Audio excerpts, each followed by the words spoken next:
studios in Royal Berkshire. This is United Kingdom Talk with Chris Reardon. Morning, boys and girls. It's Saturday morning as we rush towards Christmas now. Good morning to you. Saturday the 5th of December 2020. Welcome along to this week's United Kingdom Talk, coming to you from our plush television and radio broadcasting centre here in Bracknell in Royal Berkshire. Already texts are flooding into the studios today, boys and girls. From George Bond first this morning. Good morning to you, George. And have you got? I think you got your laptop finished now, haven't you? George Bonds have had... Oh, there's a bit of dust there. George Bonds had a little bit of a problem with his laptop. Did I have my tablet? I can't remember if I've had it now. Yes, I've had my tablet. George Bond's been having trouble with his laptop, so it got sent away for repair. What was wrong with it, by the way? Always take an interest in computer problems. I've had one myself for quite some time now, which is almost... It's much better than it was. It's not quite 100% yet, and I'll tell you why. I was using one of the music programs just to try out the what do you call it? The kind of that music I play before we start. The intro, not the intro. Test. I don't know. The sort of warm-up music. I tried it out to play the warm-up music, and that one stutters, but the other one doesn't anymore. So, you know, I mean, it's like a workaround, really. But I'm eternally grateful to someone who spent 2.5 hours with me on the phone the other day. He was helping me, so thanks very much. In the show today, we will be giving away our final fridge magnets, our final 2020 fridge magnet, boys and girls. Okay, and if I just fire something up there... I've just forgotten to do something. Because I'm not doing this so much now, I'm kind of forgetting to do things. Let's just click that there. Give me a second or two, my darlings. I forget to do things now. Where is it now? Is that's a viewer thing there? And turn that off so I can't see it. There we go. And that works well. Good. Excellent. That's working there. Lovely. So that's what we'll be giving away for that. And we've been giving away raffle tickets. There's not too many raffle tickets in there, actually. So I think we might give a few more out before we actually do the raffle, as it's the last one, as it's the last fridge magnet on the show today. Okay, so that's happening up. Oh, no, George still hasn't got his laptop back. Well, what went wrong with it then? Would it just not start up? Usually it's a software thing. You know, it's not normal for the sort of hard drives to go at all or anything like that. Bit cold, isn't it? Who's cold? Are you cold? Yes, you cold. There's no snow here in Berkshire, but up at the caravan in Lincolnshire, while I was doing my radio show yesterday, the caravan in Lincoln, there was various people telling me that snow was falling. Snow is falling all around you. Children playing, having fun. Do you want me to sing the whole thing? No? Okay. Just a suggestion. People were reporting to me that they were having snowfall, but not here in Bracknell, in Berkshire. None at all here. Not too far from here, actually. They had a load in Essex, I believe, and certainly in Lincolnshire, because Rachel, she's working today, so she won't be with us. Rachel was getting a load in Lincolnshire. My nephew reported there was a lot going up where he lived. So, yeah, but none down here yet, I'm very pleased to say. If you did have snow, how much did you have? I mean, could you go out and build a snowman, or was it like that light dusting where you can still see the pavement and there's just a few specks all over the place? What sort of snow did you have? If you're new to the show, welcome along, boys and girls.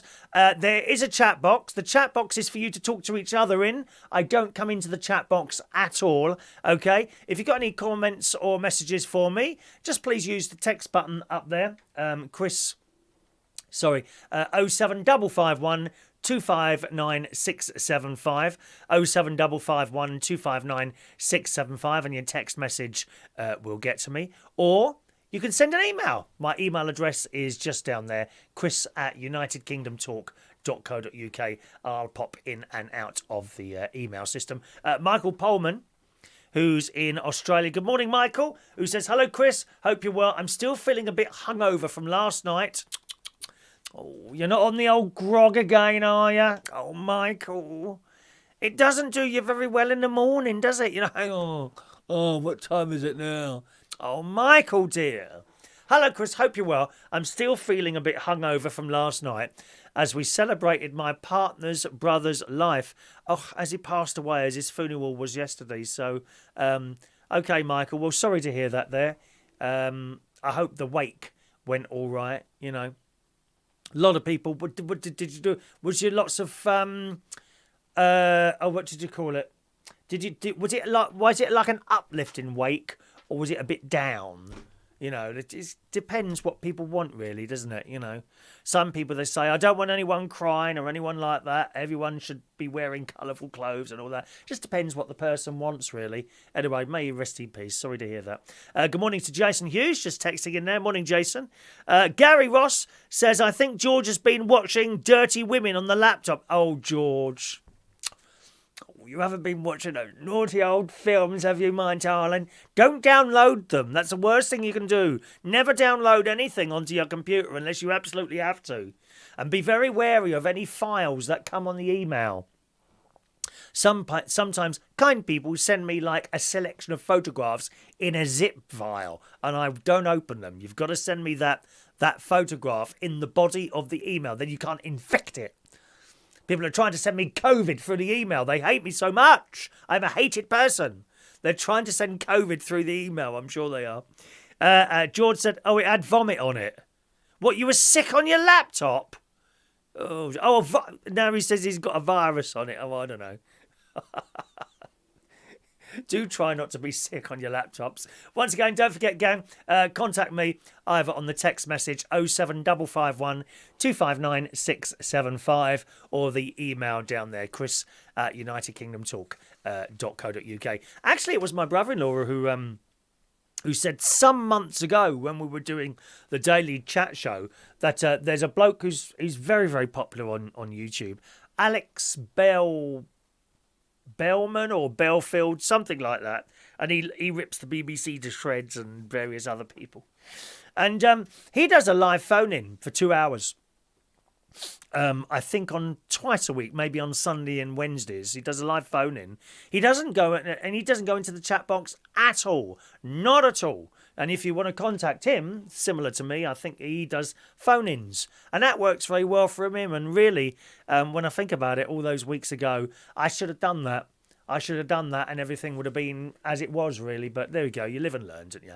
Live and learn. Morning to Jeff Burley. Morning, Jeff. Jeff and Linda are in the house today. Good morning to you, Jeff. Yes, very cold at the caravan at the moment. I've been checking do you want me to check the temperature at my caravan at the moment? I can do that. Oh, where's my phone?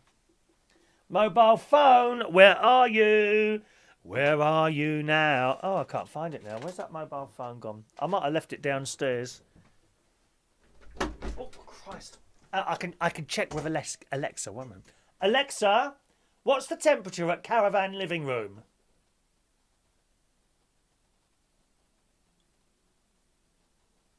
Three degrees.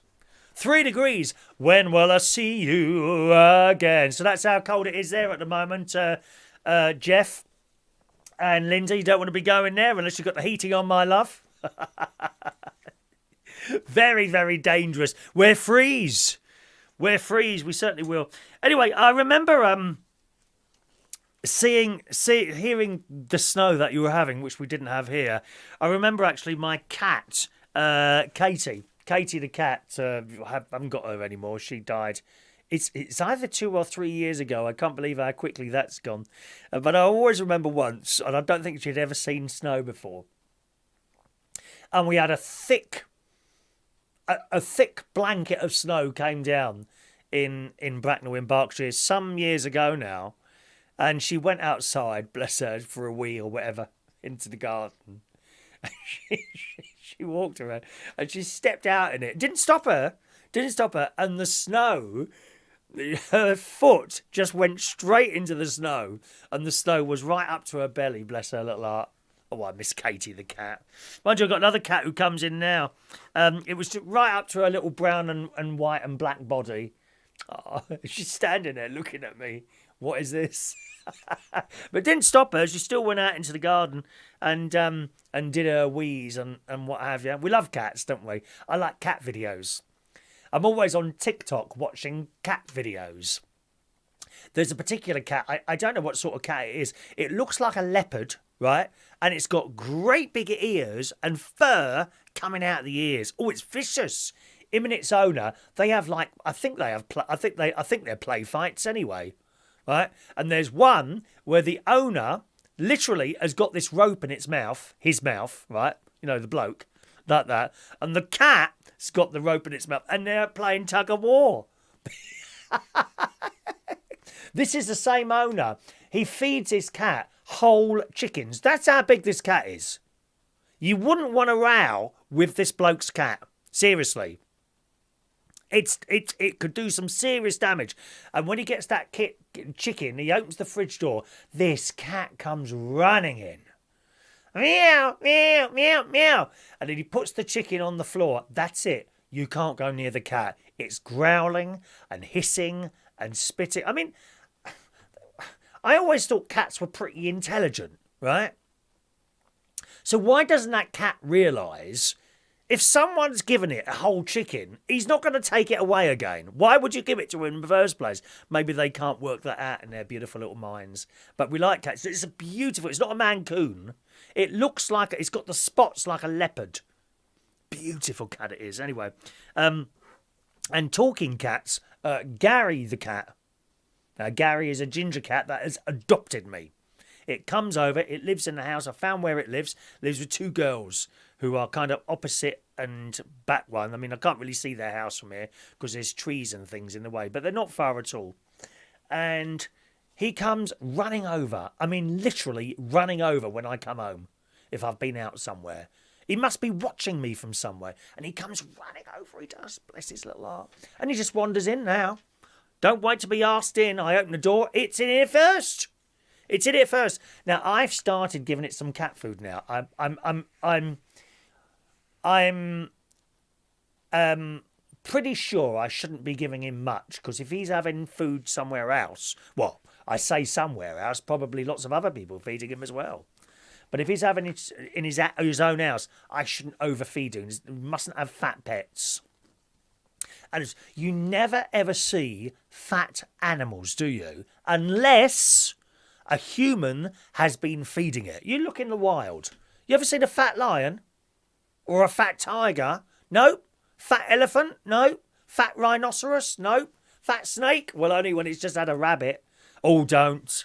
Don't even go there. For some reason on TikTok, I keep getting videos pop up of snakes being fed live things. It's not nice. Oh, this little bunny rabbit. Oh, it's horrible. Because that's what they eat in the wild. I mean, it's a bit lazy, really, to go and buy a rabbit and just drop it in the snake cage, isn't it? Or whatever you call it, the snake tank cage. It's not like crisscross wires, is it? It's like a glass thing. Is that a tank? And this little rabbit goes, he drops this rabbit in. Oh, this vile snake, it moves slowly. And this rabbit, like that is. And all of a sudden, this snake strikes and wraps itself around the rabbit. Well, you don't hear from the rabbit again. I've seen that. A budgerigar. I kid you not, a budgerigar. You would think it would have flown off, wouldn't you? No, snake got that as well. Oh, it's horrible. No, I said cats don't do that sort of thing. It has to come out of a can, doesn't it? Anyway, I'm very in my head that I shouldn't feed it much. So I do give him one meal a day at night time. But he comes in, right, and he knows where the cat food is. And he literally, well, first of all, as I come towards the door, my front door, right, I get to the door, the cat's there already, meow, meow, meow, and it's two paws, and it's standing up almost on its back legs at the handle of the door. And it allows me to stroke it. It likes to be picked up. Oh, it's wonderful. You can't walk because you trip over the blooming thing. Why do they do that? Cats don't walk in a straight line. You're walking straight line. It's going criss-cross, criss-cross. Almost, to try and trip you up. I'm sure that's what's going on there. Morning to Sherry. Good morning, Sherry DMP. Have a lovely weekend to you as well, Sherry, my darling. Good morning to Fran Green. There we go. She regularly watches Alex Bell. Is it Bell? Oh, I can't see that writing. It's so small. One moment, please. Alex. It's Alex Belfield. It's not Bellyfield. Belfield. Alex Belfield. Try him out on YouTube. Some of you won't like him. He swears a bit. I think he's really good. The only thing is, he's got like tens of thousands of viewers, right? But the picture quality isn't all that. It just goes to show you, doesn't it? I mean, look at the picture quality of this. It's good, isn't it? Go on, be honest. If there's one thing about this show, the picture quality and the backdrop is all good, isn't it? Right? Just no one watches it. He's got not really a good picture at all, and I don't know what he's using to light the thing, because he was looking really yellow the other day, but tens of thousands of people love. Content is king, you see. I don't give good content. That's obviously what it is. So thanks for that, Sherry. And Maureen, a very good morning to Maureen in London. Good morning to you, Maureen. Hello, my darling. Sherry, thank you very much, Sherry DMP. Sherry and John, have a lovely weekend to you. And there's Mike in Brighton. Good morning. I love the snow. I'm hoping to get at least 8 inches before Christmas. I'm sure you are, Mike. You pop along to the Boiler House in Dublin. That's a lovely place. I think you'll find one there, if you're very lucky. Very, very lucky. Anyway, back to the cat. So this cat stretches up like this at the front door. Then I open the front door and it wanders in, tail in the air, just flicking slightly at the tip, and starts meow, meow, meow, meow. And you have to go down and start stroking it. And you pick it up, meow, meow, and it's all round your legs all the time. And then it starts searching. It starts sniffing around the kitchen. I let it into the house yesterday, into the living room. Yeah, there's a reason for that. And then it'll go to the cupboard. It knows the cupboard where the food is, and it puts its paws up like this. And it's got big paws. It looks like a cat that could look after itself. Do you know what I mean? It's got big, but this is a big cat. This ginger one that comes in. I named it Gary. The lady calls it Ginge because apparently it's got a Norwegian or Swedish name. One of those two places. I don't know why. And they can't pronounce it. Why you'd give a cat a name that you can't pronounce is beyond me. I don't get that. But she calls it Ginge. I named it, well, actually it was my mate that named it Gary. I said, what can we call him? Gary. Call it Gary the cat. So we do call it Gary the cat. Right. And he's just getting more and more friendly as the time goes on. He never, ever shows a negative side. Funny, isn't it, really? Beautiful cat. Let's have... The only thing is, when you feed it, he scoffs it like a dog. Now, my Katie, when she was around, and Tiny, and JD, I had 3 cats. They were a bit like this. Like, say that's the food. This microphone's the food. They come along. Never beg for food.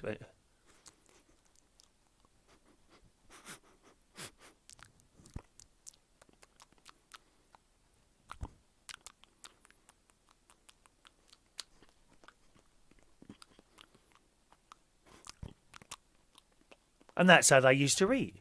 Not this one. It scoffs it down like a dog.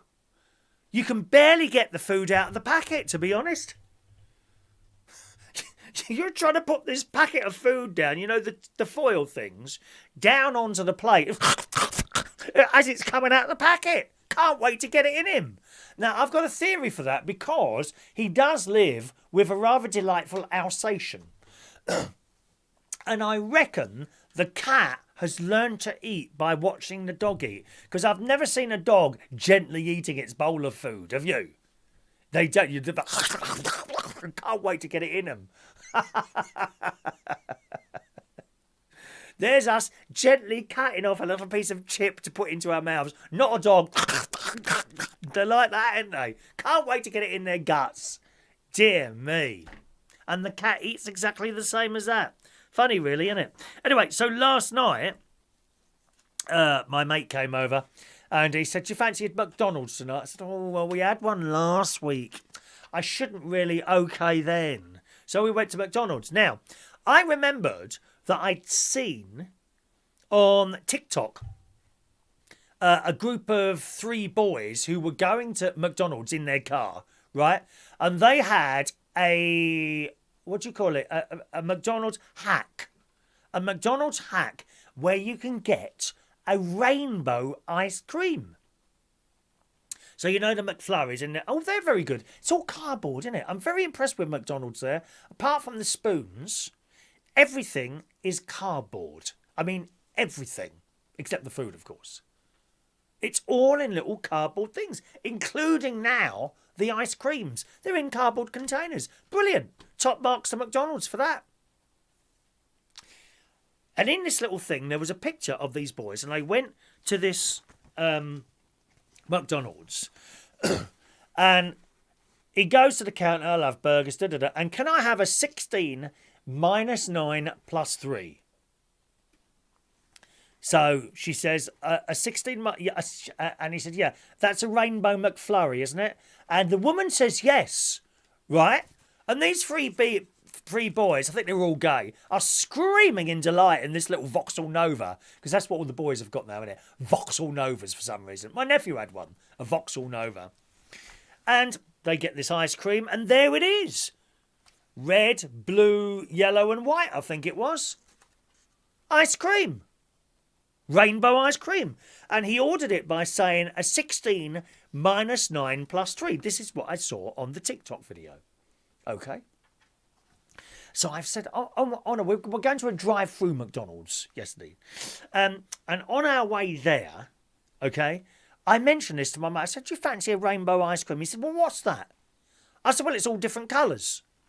Wonderful. Very, very good. I've just realised I've got my volume down a little bit there. I just whacked myself up a bit there. All right, watch your speakers. Might need to turn them down again there. Sorry, I might have knocked that while I was doing the show. So he said, yeah, okay. So we get to this McDonald's. Now, slightly different, okay? First of all, we were going to go into town because we got our masks. Because last time when we went to McDonald's, which was last week actually, only a week ago, we drove past this drive-through place. And the queue was absolutely chock-a-block coming out and around the corner, right? So we got to this one, and there was no queue. There was not much of a queue, about 5 cars. That's it. All right, well, we'll do the drive-in thing today, right? So we're driving along, and then when we get to the car park, there's either 2 or 3. It was blooming cold. I felt ever so sorry for them. There was either 2 or 3 members of staff, okay, in the car park at the queue of cars, and they got the visors on and the masks. And iPad, probably. Some sort of tablet in their hand, probably an iPad. Okay? They are coming up to the car windows and taking your orders. Well, I haven't seen that before. That's new to me.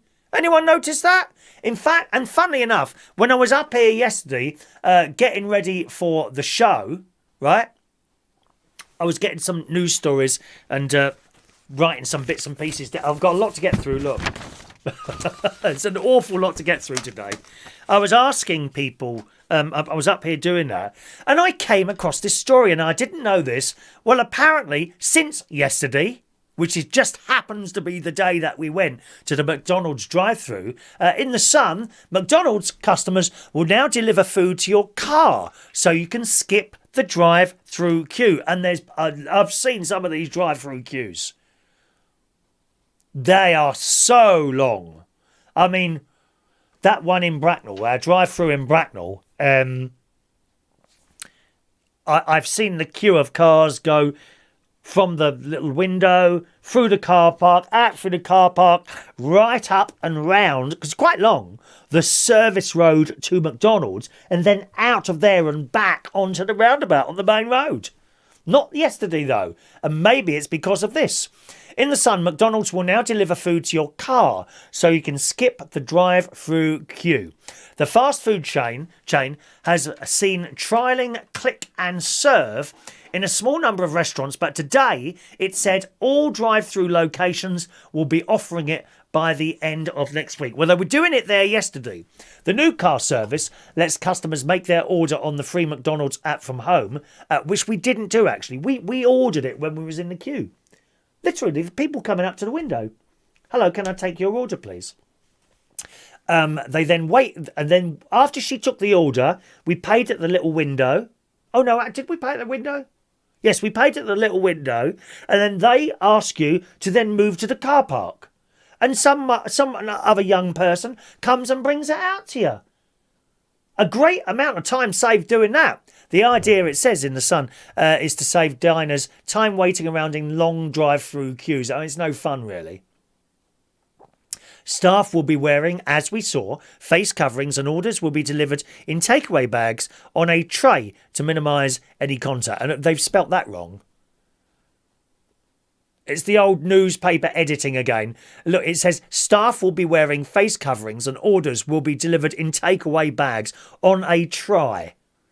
On a tray to minimise any contact. Tray, dear, tray. So no one's touching these bags, other than, I suppose, the person putting the food in the bag. McDonald says the service is a nostalgic nod to when the fast food giant launched its first ever restaurant in San Bernardino, California in the 1940s. That's great, isn't it? The eatery bought in a car hop servicing and delivering orders directly to cars. When McDonald's first reopened drive-thrus after coronavirus lockdown, some fans had to wait up to 3 hours in a queue, which to me is just absolute madness. Why you'd wait in a car for 3 hours to get a burger and chips is absolutely beyond me. You can do that in the oven, half hour, 45 minutes, absolute maximum. And vegetables. But people do. People do, don't they? So there we are. So that's what they're doing now. So we waited in this queue. Not long at all. How long before someone come to the window and took our order? About a minute. Maybe 2, maximum. And this girl came up to us. Oh, she looked cold. I've got to say, they did have thick coats on. We offered to buy her a coffee. She said, no, we get free coffee whenever we want it, so that's fine. And we gave her an order, and we asked for our 16 minus 9 plus 3. I had veggie burger, chips, little cheese round things, I don't know what they called. And no apple pies. Oh, no! No apple pies. They'd run out. Who's had all the pies? You, by the looks of things. Who's been eating all the pies? No apple pies. And then we said, and can we have what is it again, Chris? He says to me, what is a 16 minus 9 plus 3, please? And she said, a what? No idea what I was saying. A 16 minus 9 plus 3. It's a rainbow McFlurry. She said, oh, I haven't heard of that one. Oh, just a minute. So she's gone to the window. I'll get it for you, right? Okay, so she's gone to the window. She's come back. She said, right, I've put all that through, right? Okay. She said, if you just go to the window and pay. Okay, so we're driving up to the window. And then she's gone back to the window. I think someone called her over. And she come back to us. She said, I'm really sorry, we haven't got a rainbow McFlurry. Oh, right, okay. Only we saw it on a TikTok video. And she says, yeah, people keep asking for it, and the manager's starting to get very annoyed. So, I don't know if it's an actual thing. And then it suddenly occurred to me that is a sort of lad-type thing to do, where you'd upload a video telling people to do something like sheep, like I was. And then they do it and make themselves look really stupid. So perhaps it's something that doesn't actually exist. But I don't know how they managed. They must have had mates in McDonald's or whatever making out these different coloured ice creams. But one of those things. Anyway, we paid for the thing, and then with my Apple Pay thing, right? And then she took the money, and that's it. And then while we're sitting in the car park, so we paid for this thing. Then she said, if you'd just like to park in the car park, someone will come and bring your food to you. Oh, fantastic. Really good service. I mean, really good service in there. I've got to say. Can't fault it. And we're sitting in the car park, and then within a minute and a half, this girl's coming back over to us with 2 large bags and a little cardboard thing of food and what have you. So we took the food. She said, there's 70 pence or something. And we're like, what's that for? She said, well, I can't remember what it was for now. But she says, you got charged too much for something, so there's your change. Well, we wouldn't even have known that. So that's very good service. Very, very good indeed. So very impressive. So if you go to a drive-through McDonald's soon, gang, beware. People will come up to your window. It's okay. They're probably not muggers. Unless, of course, you're somewhere like Hackney in London. Well, I'd keep your doors. I wouldn't go to a McDonald's drive-through. There'd be people, there'd be youngsters dressed up in McDonald's. We've got a McDonald's uniform on eBay, probably, if you're in Hackney. To pretend to knock on your window, you're opening it, watch out there, grab the keys, smash you over the head and nick your car. Don't do it in Hackney. All right? So we bought that back here. By the way, if you want to contact the show and you're new, I don't go into the chat box at all. That's for you to talk to each other. You can text me on the number top left-hand corner, 07551 259 675 is my texting number, okay? 07551 259 675. Or you can send an email. I'm in and out of the email system, chris@unitedkingdomtalk.co.uk. Right, Diane Jebs just texted in earlier. Morning, Diane. And there's an email there. Morning to Diane Jeb. Just texting in there. Hello, my darling. Let's just check those other two. That's all right. So we brought it back here. And we got to the door. Of course, Gary the cat's waiting again. So we've come into the house and gone into the living room. And we put some TV on. A lot of good stuff on Netflix at the moment. Loads and loads on Netflix. I spend not a great deal of time watching the telly, but I think it would be fair to say that I now watch Netflix more than anything else, really. I mean, I watch Holby City religiously every Tuesday. Religiously, Holby City. I love Holby City. But most of the rest of the time, I'm watching Netflix. And we came in. I came up here and I closed the doors up here to my bedroom, our Mirable studio, and the spare room and the bathroom. And then I opened the kitchen door. So Gary came in. And he comes in the living room. It's all new to him. They start sniffing around, don't they, little animals, when they have when you take them to a new place. He's sniffing around, and then he smelt my mate's dead animal nuggets, also known as chicken nuggets. He smelt them. Meow, meow. He's all round my mate now. Don't want to know me now. Not me with my veggie burger and my chips. Nope. He can smell the chicken nuggets. So my mate's broken a bit up, and he's like that. And he's got this paw that comes up. One of his paws, he always puts it up like that. Like he's got his hand up. He's such a character, this cat. He really is. So we gave him, or my mate gave him a couple of his chicken nuggets. Not whole, broke bits off, and he took them off and ate them. Lovely, really. But he didn't jump on laps. I was a bit disappointed. I was hoping he was going to jump on my lap and watch the telly with me, but no, he didn't do that. So that's Gary the cat. He had a bit of a he went missing, actually. I don't know if I told you this. It was about 2 weeks ago. One morning, I was just getting ready for the radio show, actually, one morning, and there was a knock on the door, and I thought, oh, it's a bit early for a delivery. It was not my neighbour, but the lady who lives opposite. And she says, have you seen our ginger cat? I said, and I think that's when I first discovered, was that? No, I knew it was hers. No, I said, no, I haven't actually. She said, oh, only we haven't seen him all night. Oh, I said, well, actually, now that you mention it, he normally comes over in the morning. I'll go downstairs, I'll get up, go downstairs and do my breakfast, and he's there, waiting outside the door to say hello. I said, and he's not there today. In fact, he now goes to sleep across the front door on the mat. Like it's his house. And when I say that, right, I've noticed on my security cameras, if any other cats come towards my house now, right, while that cat is there, no, it ain't having that. It's out. It's after them. It runs. It chases them away. In fact, there was a bit of a fight like that the other day outside my neighbour's bushes because a cat had got too close to my house. And then when it goes, it comes back and lays on the mat across the front door. I love it. Anyway, it went missing. So I said, well, I'll keep an eye out. So I closed the door and I'm worrying now. Where's this cat gone? Because it's become a friend. I'm thinking, I've come back up here. I did my show, and then all I can think about is this blooming cat. And I went downstairs and I thought, well, it can't be locked in my shed.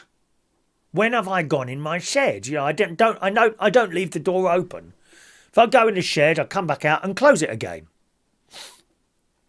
And then I remembered I'd gone in the shed to get a tool out to remove some fairy lights because some new lights had come in the post. I thought it couldn't possibly have crept in there, could it? Anyway, I opened the door and this little bit of a smell hit me, not too bad. And there's this poo in the middle of the shed. And who comes wandering round the back? There's Gary the cat. Been in there all night. From the day before. Poor little thing.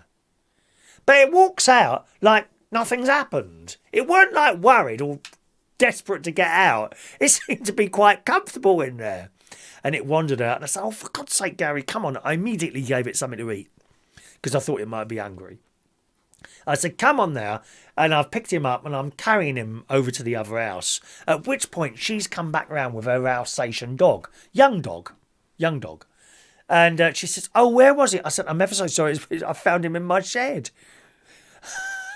She said, how did it get in? I said, well, I was doing some work yesterday. I left the door open for a little while before I put the stuff back in. He must have hidden in there. Poor thing.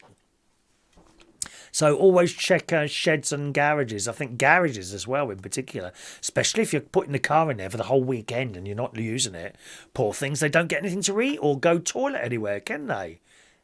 Anyway, I said I knew straight away because I got a smell. She said, oh, do you want me to clean it up? I said, oh, no, don't worry about that. It's not like it was messy. It was just there, a little bit in the middle of the floor. You know what I mean? So I cleaned it up. It's no problem with that. Put a bit of bleach down. And that's it. Poor little Gary. Poor Gary. Good morning to Fran. She says, you're going to have to fit a cat flap now. Gary the cat has claimed your house. Do you know what, Fran? I had a cat flap for years and years for my cats. And when the last cat left this planet, sadly, I replaced it with solid, solid down there. So I don't really want to put another cat flap down it, but I know what you're saying there.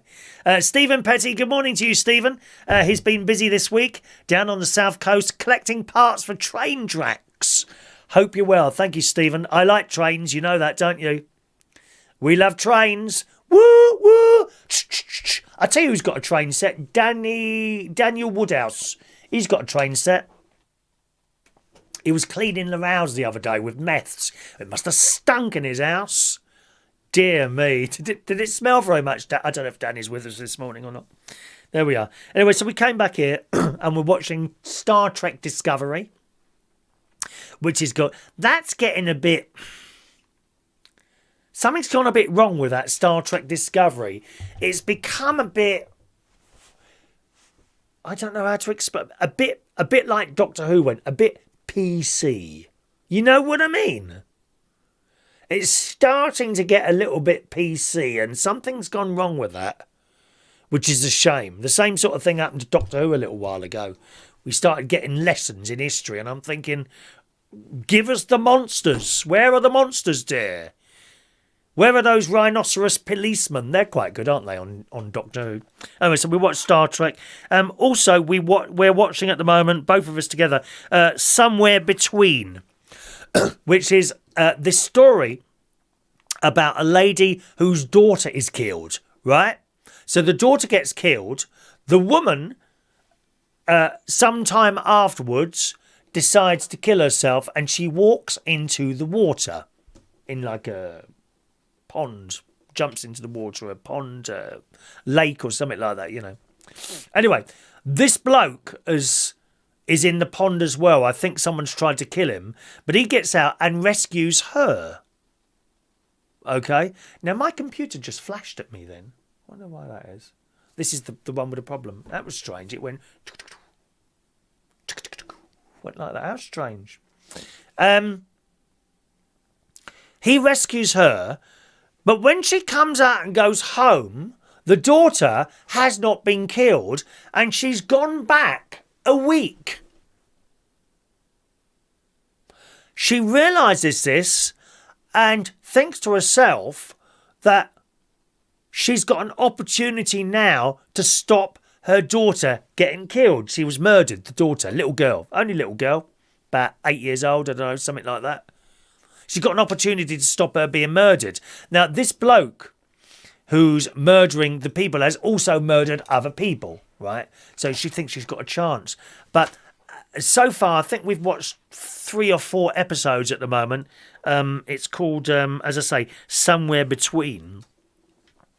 And as time's gone on, she gets these flashbacks as what has happened and then tries to do something so that thing doesn't happen, but it still does. It's almost like you can't change the history. Although she's gone back to a time before that, for example, she might see someone running across the road and getting hit by a bus, right? So she makes that person stay at home and she thinks that's all going to be safe. But instead, the person at home dies at the same time, but electrocutes himself. She's trying to stop these people from dying, but so far she's not succeeded. So that's quite a good one to watch. Somewhere Between on the Netflix, okay? I've started watching Zoo, again on Netflix. Zoo is the programme, which is basically animals are starting to fight back against humans. Because we're not very pleasant people, are we? Be honest, humans. You know, completely and utterly trashing the planet. Oh, God, I saw some trash. Where was it? Oh, yeah, I was talking about that the other day on my radio show. The Rail Journeys, Great Rail Journeys with Chris Tarrant. And they were in Kenya, right? Oh, my God, the rubbish. The rubbish on the floor. In particular, by the railway line. This railway line comes through a village or a town, right? And they're very, very poor people, right? These houses are right up to the like shacks made of like corrugated metal and all that. They're right up to the train line, okay? But the rubbish, and as the train's coming through, the front of the train is pushing the rubbish to the side. It's awful. They've seen so much trash everywhere. Anyway, on this zoo program, and then, of course, you know, and we kill animals to eat them. Oh, it's horrible. Mechanical and factory farming and all that. Anyway, these animals are turning against the humans, and suddenly they're standing up to humans rather than just laying down there and taking it. There's quite a strange bit I've got to in that, where all the cats, everyone's cats disappeared. And I think someone's going around nicking cats. And this bloke goes out to look and he finds them and they're all up in trees. Hundreds and hundreds of cats up in the trees. So it's very good. Zoo. There's 3 series of that. Okay. I'm only up to sort of episode 2 on series 1. So that might be something you might like. Zoo on Netflix. Also, there's a space thing on Netflix called Alien Worlds. Started watching that. Now that one, it's fact mixed with fiction. Fact mixed with science fiction. And it shows you what might like on another world, what species would be there. There's like birds with 4 wings and that sort of thing. It's very clever. Very clever, and you might enjoy that, okay? So that's called Space Thing on Netflix. I'm also watching Pine Gap, which I've mentioned before, about Australian and American kind of their security services, and they've got this base in America and they row with each other and keep secrets from each other. That's quite good. On Series 3 of The Rain now, which I'm still enjoying that, The Rain. I did start watching a programme called Stranded. Now, this is filmed in Thailand, okay? And it's, the original language is probably, well, what do they speak? Thai. Is that a language, Thai? The original language is Thai, so it's dubbed into English, which is usually all right. But it's not quite working for me, that. I don't know why. It's a bit too cheesy. I think it's probably happened in the translation of words, because sometimes words don't go particularly well from one language into another, and people start getting upset with each other, and it's only because the translation is bad. But it's a bit too cheesy for me, so I've abandoned that. Do you abandon Netflix shows at all, anyone? Do you kind of start watching them and you think, oh, I don't know about this? Do you know what I mean? Anyway, I've abandoned that one. Stranded. Okay, I've abandoned that one. And this week, I also watched a film, a remake of The Poseidon. That was that great big ship. I think it's been remade. Is it once or twice? Well, this was about. I think it was. This particular one was about 2007, and it's got. I think it's Kirk Douglas is in it. He's a very good actor, isn't he? Kirk Douglas. So that's very good. Poseidon, which is a film. Incidentally, going back to the programme The Zoo, at the beginning of it, there's a big bloke and he's got a scar on his face, right? First episode of The Zoo.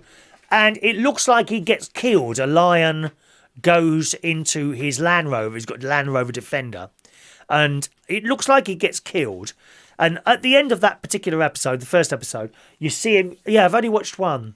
You see him getting dragged up a tree. Right?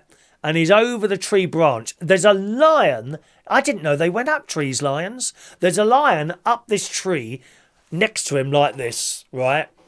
But you can see him kind of moving on the tree. So I don't think he's quite dead. But he's a big lad with a scar, and I recognise him, and I cannot think for the life of me what else he's been in. Was it a James Bond film? He's probably been in lots of stuff. But I don't know if anyone's seen The Zoo, Episode 1, Series 1. There's a big bloke in it, and he's got a scar on his face. He's big, you know, really big. Not... Is he tall? Yeah, he's probably tall and big at the same time. And he's got a great big head. And I cannot think of the life of me for where I've seen him before. Possibly a baddie in one of the James Bond films. I don't know if anyone knows that at all. All right. So that's that. How are we doing on text? Are we up with the text? Good morning to Mike Rees-Ponto. Morning, Mike Rees-Ponto. Hello. Greetings. All right. Stephen Petty's there. He's got big boy trains in the lorry. What proper trains on proper track lines, what people go in. Oh, how fun. Playing with his train set. Good. So that's that. What else have I been doing? I've been buying Christmas presents. A lot of Amazon. There's some more coming today. I've ordered, you'll be very surprised to hear this, I've ordered proper wrapping paper. Not this stuff 10 sheets for £1 at the market. It's no good. I've ordered Hallmark wrapping paper, but I've got an email, funnily enough, from Amazon. I've got all this stuff has come off Amazon. Everything. Can't go shopping, can we? Oh, well, you can, but I just find it too risky. I won't go into a shop with loads of people.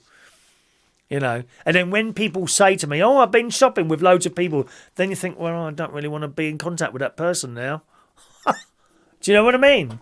It worries me. Still worries me, all this business. So I've ordered loads of stuff off Amazon. I've got now all the great nieces and great nephews presents. I've yet to get my sister something. My mate something. Jimmy something. That's my nephew Jimmy. And Tracy something. I haven't got her something yet. And my sister, I think it's 4 more left. 4 to get us from whatever. I think I've got everything else. All come in boxes from Amazon. Wonderful, dear. Wonderful. Where are we now? Let's just cross that out. Yes, I've ordered proper wrapping paper. Now, I don't usually do wrapping. I can't be bothered. And I'm not particularly good at it. And I'm probably not particularly good at it because I've always bought cheap wrapping paper, 10 sheets for £1 at the market. This time I bought Hallmark, and you get it's on a 4-metre roll, and that's £3 for that. So I've bought that from Amazon, but I've got a text this morning, my mobile phone's out somewhere else, from Amazon saying there's a bit of a delay. Now, I hope it's not going to be too much of a delay, because with my niece's presents, foolishly, I had them delivered here. Now, she's in Cyprus, and I should have had them delivered direct to Cyprus. So now I've got to put them all back in another big box and send them over to Cyprus. Foolish boy. But I need to do them quickly now, because we're running out of time, really. You've got to, if stuff's going abroad, you've got to get it done quickly. But if you're thinking of having stuff delivered, be a bit worried, gang. be a bit worried because there's a story today in the Daily Mail. It's in the Daily Mail here, right? And it says online stores are warning of delays and bringing forward their last order dates amid concerns of a meltdown in the courier system. They are so busy. Everyone has stuff delivered now, which is bad news for the shops. Those that are open, you know that. These shops will disappear if we don't change. And I don't think we will. Not now, we've got used to it. I have. I've got used to clicking a little button. And before you say, oh, it's a lot cheaper to buy online, yeah, at the moment it is. You don't think they're going to keep those prices that low once all the shops have gone, do you? This is a long-term strategy. You may be able to save £10 on Amazon instead of going to Bentley's or John Lewis. But when that John Lewis is gone, that item will be going back up £10, £20, £30. They're trying to strangle them. Don't you realise that? I can't be bothered. I just want to sit here and eat my McDonald's and play my PlayStation and get my stuff delivered. Don't want to do anything with my life. Anyway, back to this story in the Daily Mail. Many are scrapping express delivery options, and some admit the standard delivery time could now be 14 days. So get your ordering done. Do not hesitate any longer. You got to do it now. Customers of online fashion giant Boohoo, which I've never used them, which has seen a boom in orders during the lockdown and was promoting a 99% sale off last week, seem to have been badly affected. Many have been complaining on the Facebook and all that about paying extra for next day deliveries, which are not being honoured, while some have faced delays of 2 weeks. The revelations raise concerns that many people relying on internet shopping for their Christmas presents may now be disappointed. The recent lockdown and a switch to online buying is predicted to put an extra 200 million parcels into the courier system this Christmas. So that's everyone, including the post office, right? That's a courier system. However, there's not enough vans and drivers to cope, despite a huge recruitment campaign by the post office, Amazon, Yodel, Hermes and others. Now, there's a job. Do you know, I think I might like to do that. I might like to become a delivery driver. Do something like that. It says Parcel Hero experts were saying some retailers are struggling in the face of unprecedented demand. It's too early to say if it will snow at Christmas. Oh, if it snows or the ice comes, forget it, mate. Nothing will be coming to you in your houses. So watch out for that. Watch out for that. Fran says, I shop as soon as the shop opens and avoid the crowds result. Yes, I do it at the other end, Fran. As you know, I don't do, what would you call it? Item shopping. Not food. Item shopping in shops anymore. I've stopped. Won't go in the shop at the moment at all unless I have to. Only the supermarket. Anything else? Amazon. That's what I personally do. But it's not good for the shops, is it? And we know that. And these shops will disappear. It's like the Debenhams thing. You know, we've seen the whole Debenhams thing close. Or closing at the moment. They've got a massive sale on at the moment. Of course, the vultures, and you can't blame them. The vultures are descending onto Debenhams as we speak, snapping up the bargains because the liquidators want to sell the stock. They don't want to be left with 2,000 Christmas jumpers, do they? What are they going to do with those? Chuck them away? Maybe they sell them on to another company or something. I don't know. But it's a great shame. But I don't think that's the end of it, you see. Once Debenhams goes, that's really bad news for some towns because they are the main shop of the town. And all these little shops around it that you might not think of going to.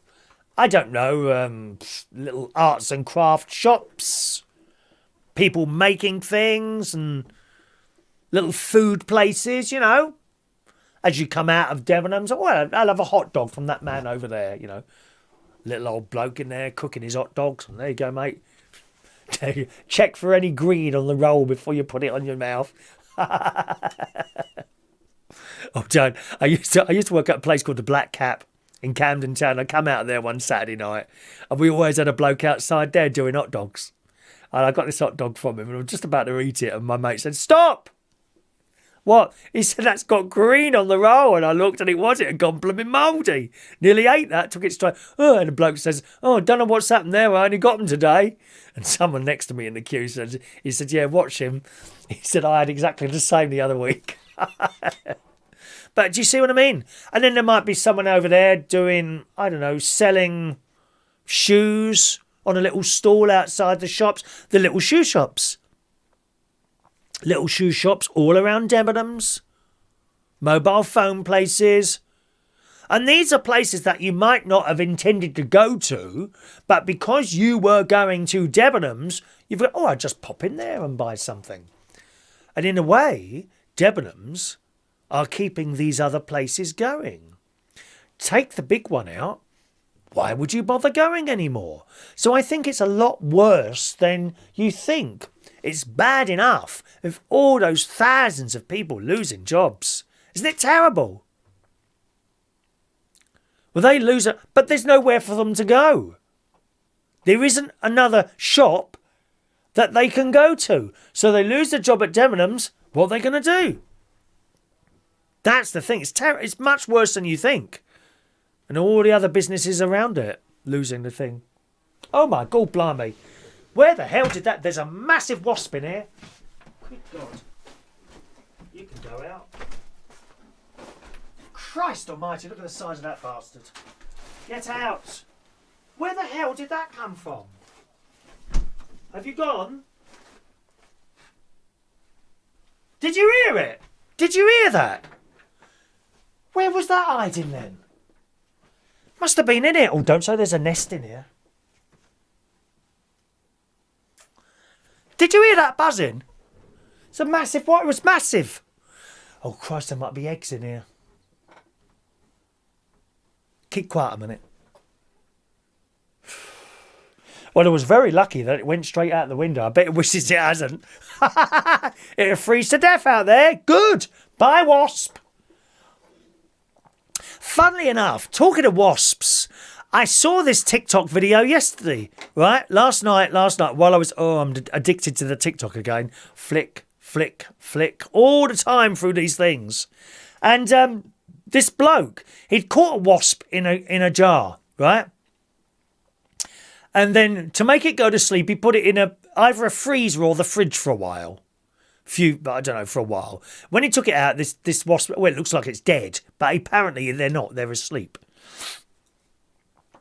And he got a bit of string, tied it around its waist, and it's now his pet. He's got a pet wasp. Where the hell did that come from? The window's closed. Must have been nesting in here. Oh, what do they eat, wasp? There can't be anything for it to eat in here. That's frightening, isn't it, eh? By the way, do you like my flower display? You see that there? That's for Super Chats. We are going to have a Super Chat raffle, gang, at the end of the month, gang. Okay, so anyone who sends a Super Chat through, I'll give you a free raffle ticket for the clock. We have a United Kingdom Talk clock available as the Super Chat raffle, and the raffle will be done at the end of the month for that. Just a reminder, gang, don't forget I don't go into the chat box at all now.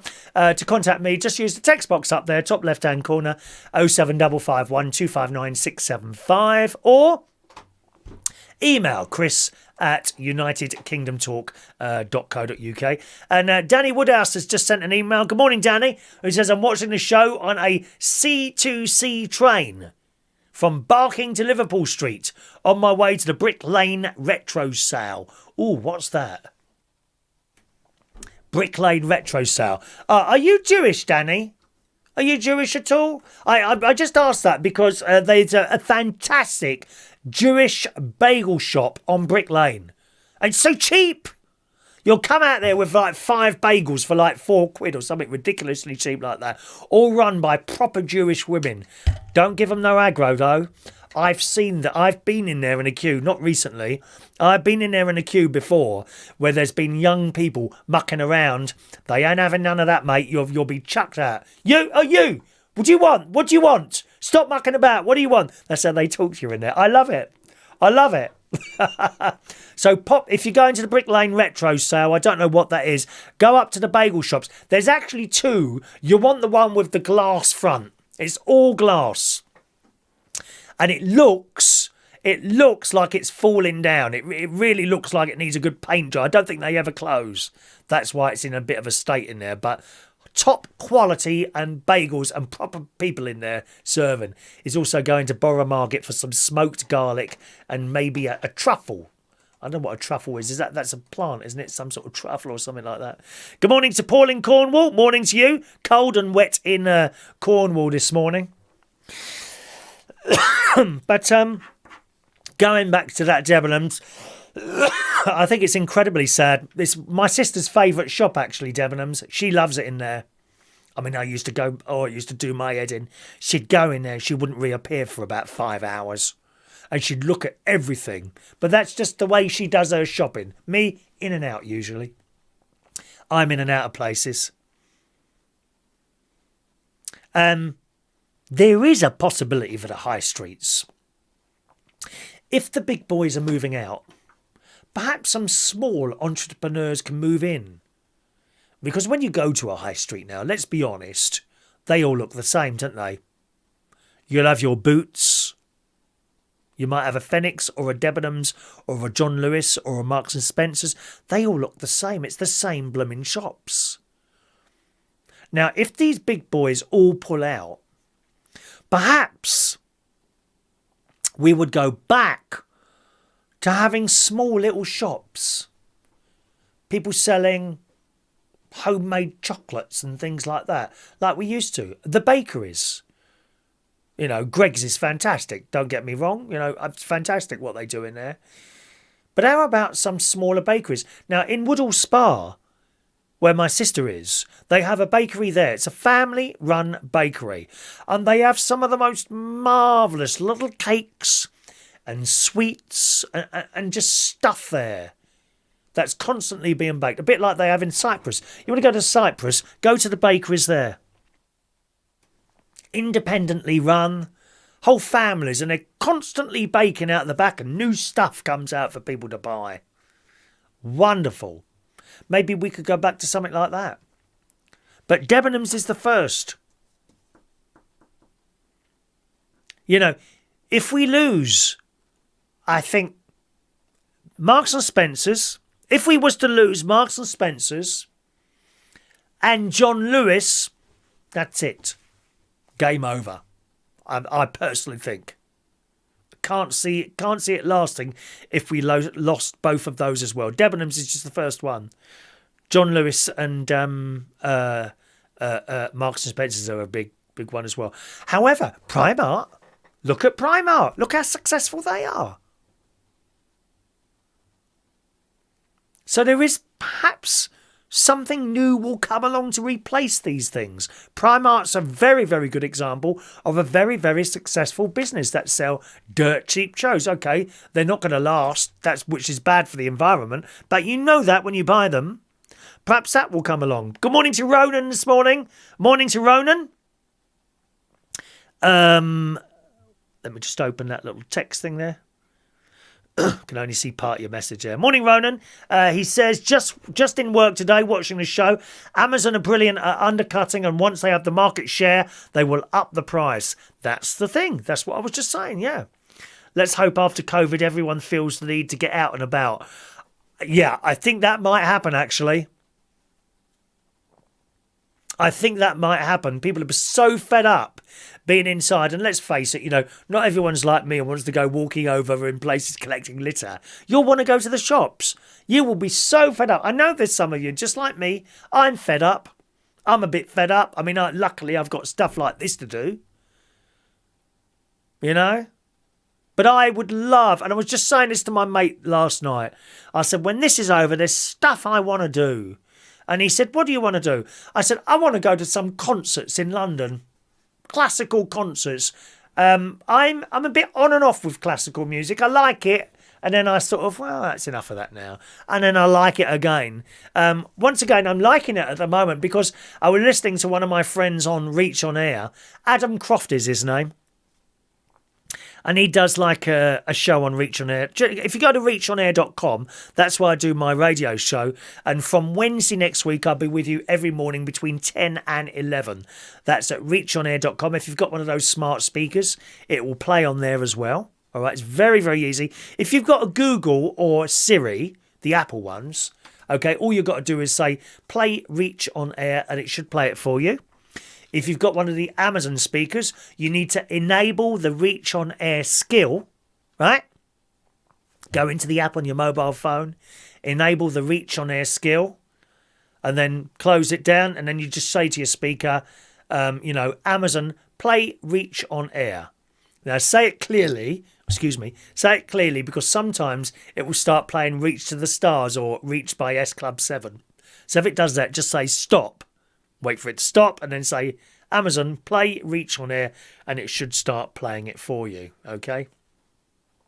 But I'm doing 10 till 11 on there, Monday to Friday, from next Wednesday next week. All right. I've also been trying to look at a way. Basically, it's a schedule problem. They have a very, very busy schedule on there now. It's taken me 4 or 5 weeks to wait for this particular slot to become available. But it was available, so I took that now. Or I requested it, and they gave it to me. I requested it.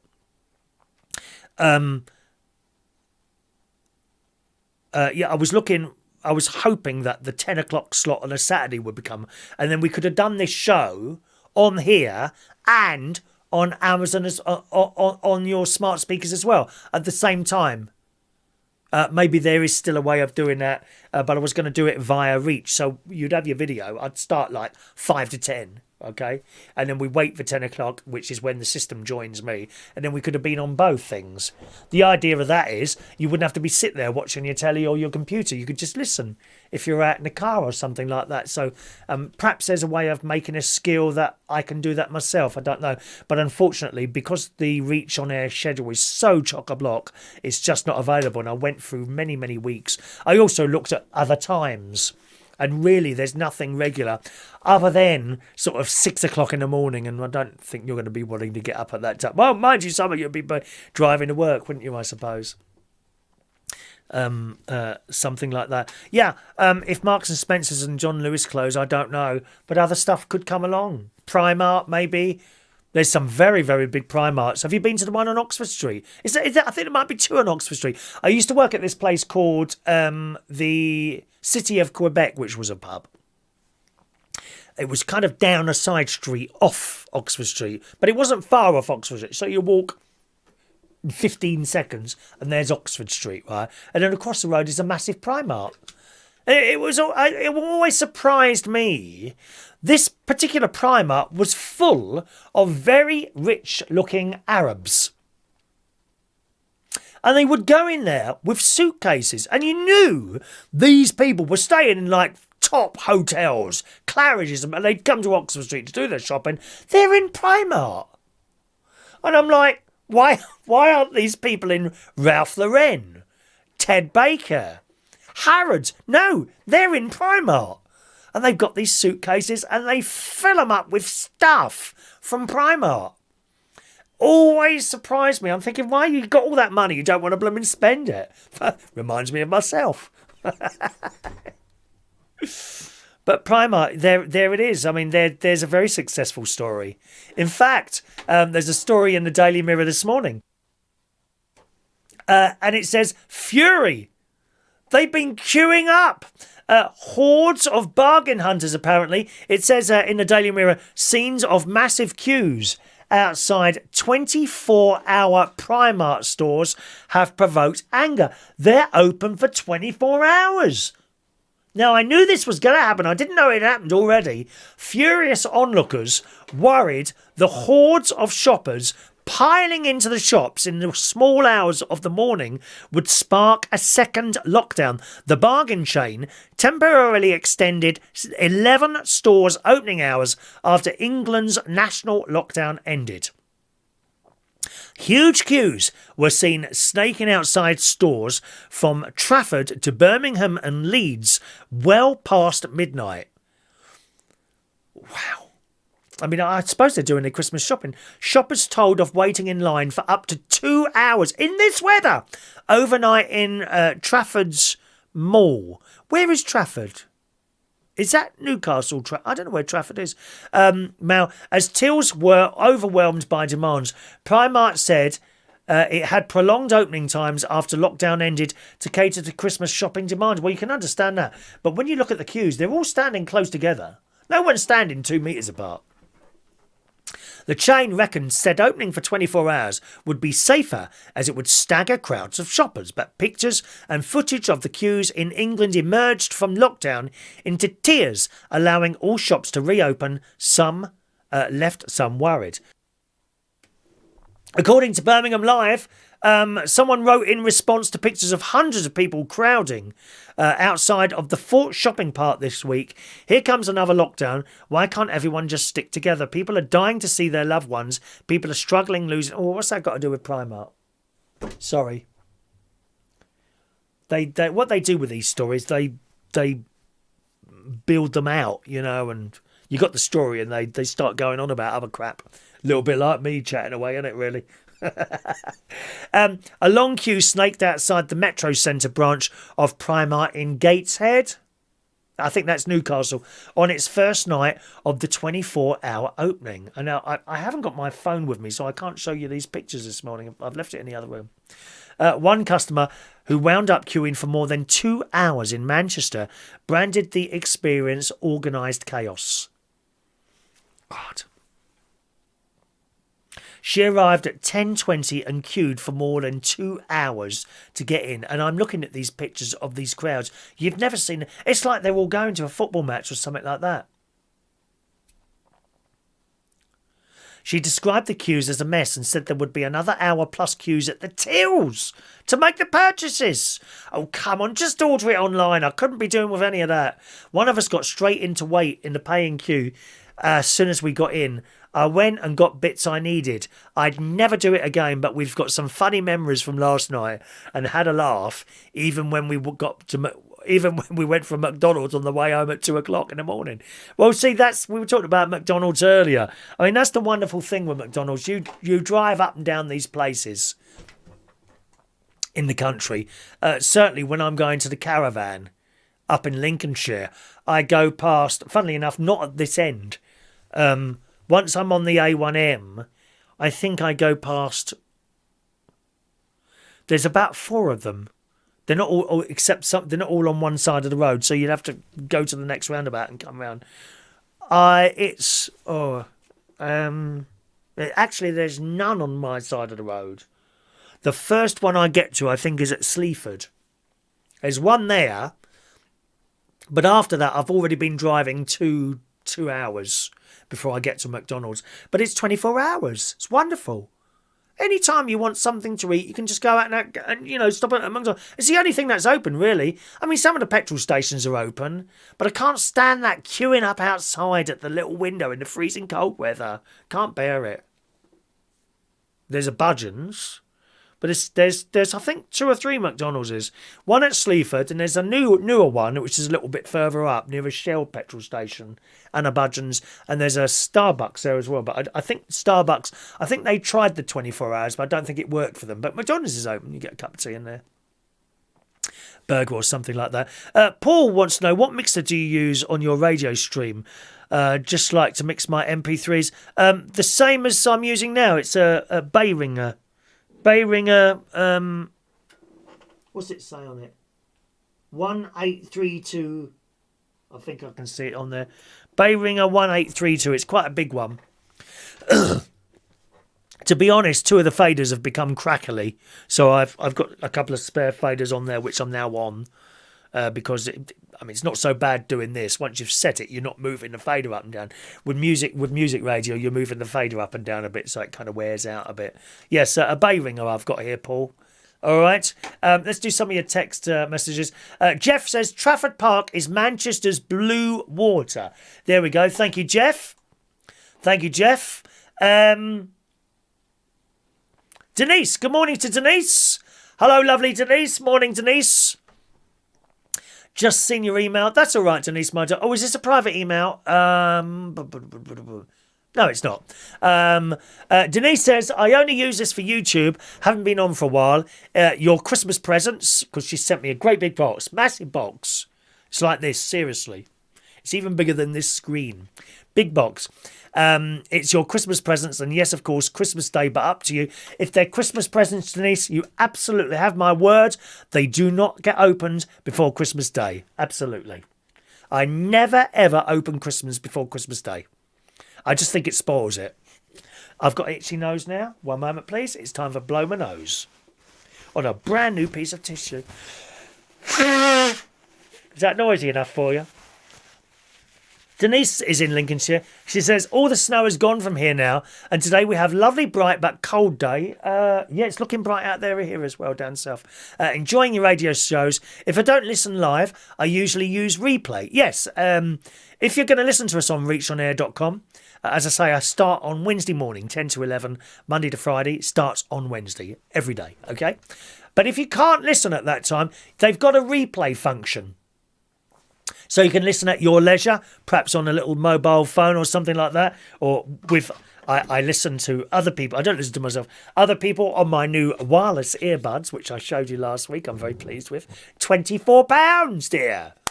Not Apple. These are great. £24. Actually, I think, I better not say who it was. Someone sent me a private message and asked where I got these from and which ones they were. So I sent this particular person a link. I can't say who it was because I think it's a present for one of their children, possibly. And you go on the replay section. If you reachonair.com, look along the top, click on all the little various things there, and you find your way. It's quite intuitive, really, finding your way across the Reach site there. And then you just find the replay. It'll bring up an old schedule. You can go backwards and forwards, and just listen at your desire to whatever you want to listen to. As I was saying, I got a bit more into classical music because my friend Adam Croft on there did his first classical show. And it's great. It's all classical stuff you know. Really good. So have a look at that one. I think it says classical showtime or something like that. Adam Croft. Have a go on that one, all right? Denise says, I use replay. Great to see your smiling face. I've lost a bit of paper with all my raffle tickets on it. So even if I win, I can't claim. Oh, God's sake. Talking of raffle, was you going to do anything with the reads I gave you? Probably a bit difficult now. Yes, we are, actually.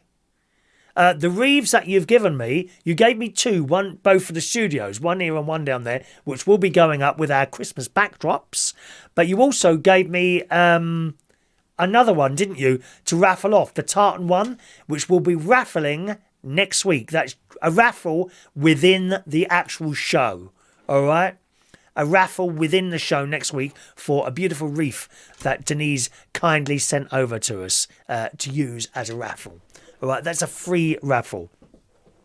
We have got a Super Chat raffle on the go as well. Anyone who's sending in £1 Super Chat will go in a raffle for one of our wonderful United Kingdom Talk clocks, which is standing there. There you go. So if you're Super Chatting there today, a £1 Super Chat gets you a free raffle ticket with a chance to win that, which will be on the last Saturday of December. I think we said we're going to do that, okay? There we are. Put that there like that. It's not going to fall over. Did I say the last Saturday in December we're doing that? Super Chat raffle. Oh, it's on Boxing Night. Boxing Day we're going to do the Super Chat raffle. All right. So thank you for that, Denise. Who else is sending in a message? Another one from Jeff here. Most high streets are now full of charity shops nowadays. Yes, cheap rents. Well, they have to be cheap rents, don't they, really, I suppose, when you think about it. You say you never see a landlord go bust. Well, not necessarily. You know, some of those landlords are blooming greedy, I've got to say. They're really greedy, some of these landlords who own shops. It is a business, but, you know, why do you have to make £10 million? Why can't you just make £1 million? You know what I mean by greed? How much money can someone possibly need? Like the bloke who owns Amazon and Microsoft. I mean, if they got them and their family a spaceship to the moon and back every day for the rest of their lives, they still wouldn't spend all of their money. What's the point of that? I'm not jealous at all. I just don't see the point of having all this money in the bank and doing nothing. Up to them, innit? Denise says here in Spalding we've lost Bills. Yeah, we've the Bills in Skegness. My sister, another place my sister used to love. Bills in Skegness, gone. We're there for years. Bon Marsh. I don't know Bon Marsh. Dorothy Perkins. It's a very sad affair. Our high street is almost empty. That's in Spalding, you see. Terrible. And Gary Ross. Gary says Primark Northern Ireland stores are extending opening hours announced for when restrictions end there as well. So they're doing it there as well. Primark fans will no longer have to shop in their stores in the run-up to the festive period, it says here. In Belfast Live, Primark has announced that all its stores in Northern Ireland will operate longer opening hours to meet customers' demands after the current COVID-19 restrictions end next week. So they're doing it in Northern Ireland as well. Will it be 24 hours?